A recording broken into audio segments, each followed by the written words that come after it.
Hey everyone, my name is Wei. Welcome to my channel.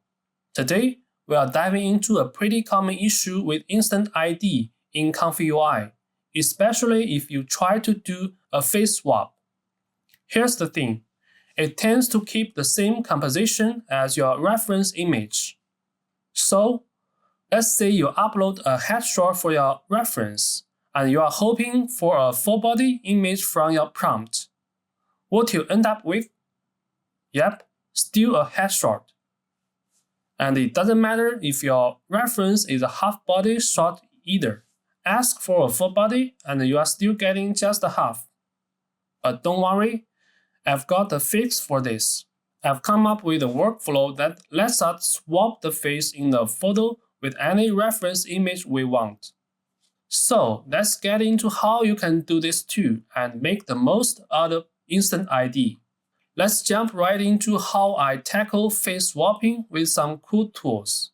First up, I use FaceDetailer to generate a crisp portrait photo. Next, I feed a couple of reference images into InstantID and IPAdapter. These tools are great because they can help us pull out all those detailed facial features that we need for a solid swap. Now, for the background of our face swap, you've got options. You can use an image from Midjourney or even a photo you've taken yourself. It's all about what fits your vision. I've got the whole workflow linked in the description below, so make sure to check that out. And hey, if you are curious about similar techniques, I've also explored face swapping using InstantID and IPAdapter in WebUI fork. It's pretty neat, and yes, there's a link to that video down below too.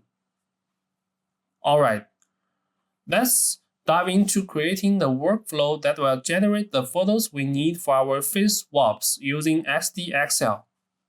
First things first, you'll want to make sure you have efficiency nodes installed in your ComfyUI manager. Got that? Great.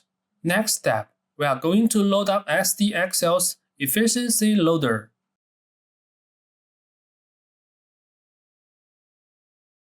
Then, we pair this with a key sampler for FaceDetailer, which also relies on those efficiency nodes. Now, let's connect these nodes together, pick a checkpoint, write out a prompt, and generate a photo.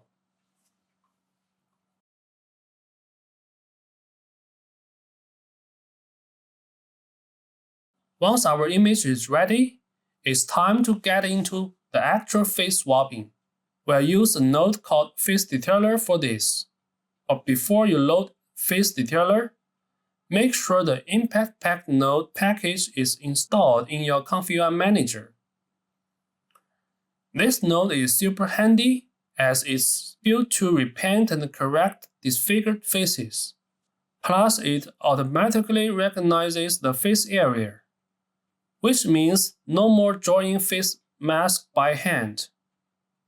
You'll also need to add a node that detects and segments out the face region.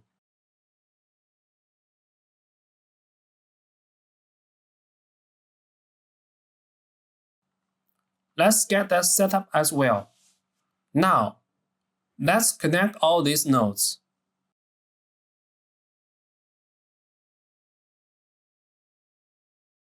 If you are looking for more details on FaceDetailer, I've got another video where I use LoRa and FaceDetailer for face changes in ComfyUI.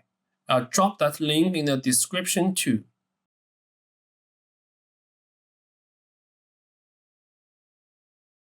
Finally, hit the Q prompt button to make sure all the node connections are smooth and there are no issues. Alright, everything's looking good. Now, let's bring in InstantID to take this up a notch. Before we dive in, make sure you've got the InstantID node developed by Cubic installed in your ComfyUI manager. Just search for InstantID and select the apply InstantID node. We also need the InstantID model, which you can drag out from the InstantID input port. Plus, this setup requires an inside face model to recognize facial features, and since InstantID works alongside ControlNet, we'll need to drag out a ControlNet model node as well. Next, connect the image input port to the node that loads your image, and then upload a reference image. For this demo, I'm using an AI influencer's image from Instagram. You'll find both the model and the prompt can be dragged from the SDXL tuple node. Then, simply connect the output port on the right to the input port of FaceDetailer. And just like that, we are ready to change the face. Alright, we've swapped the face, but it seems a bit overfitted. Let's tweak it a bit. Turn down the CFG slightly and increase the step count to give us more refinement phrases. Now, let's generate another image and see the difference. Now, if we compare the new image with our reference face image, you might notice it's not quite as similar as we'd like. This is where the IPAdapter can come into play to boost the resemblance in our face swap. Let's add that next. Go ahead and double-click and type Unified to find the IPAdapter that includes Face ID. If it's not showing up for you, you might need to update your ComfyUI and the ComfyUI InstantID node. We'll choose the Face ID plus V2 preset for the IPAdapter. This node is fantastic because it automatically configures the best version of Face ID for us, whether that's SD 1.5 or SDXL. Once we have the model loaded into our IPAdapter, we need a main IPAdapter node. Connect this to the unified loader. The model input of the unified loader should connect to the model output of the SDXL tuple. Then, take the model output of the IPAdapter and link it to the model input of the InstantID.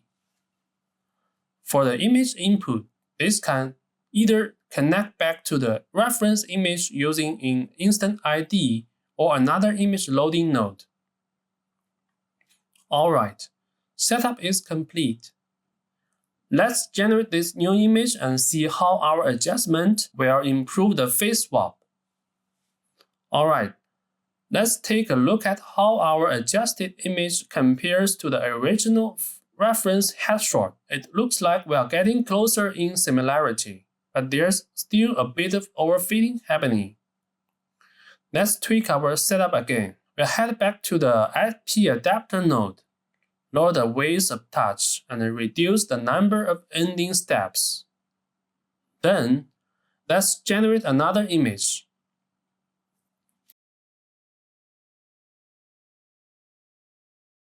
It seems we might have dialed the setting down too much for this time. Let's nudge the parameters of the IPAdapter back up a bit and generate another image. Now that looks better. The similarity has improved, but if it's still not quite right for you, remember you can always adjust the weights in both InstantID and IPAdapter to fine-tune further. Noticing any small issues? Like maybe something off with the character's ears or forehead? We can handle this with some inpainting. Also, try tweaking the settings inside FaceDetailer. If you are finding that the face swap with InstantID and the IPAdapter isn't quite hitting the mark on similarity, there's another strategy you might want to try: training a LoRa specifically for your project. I've actually done a detailed tutorial on how to do this, and it can really boost the likeness in your face swaps. I'll be sure to include the link to that tutorial in the description below. Once you've got the LoRa trained, you can integrate it into ComfyUI to enhance your face changes, and you'll likely see a noticeable improvement in similarity. I also done this tutorial before, and I'll put the link to it below as well. That's all for this tutorial. Thanks so much for watching. If you liked this video, don't forget to hit that like button and follow for more updates. Catch you in the next one.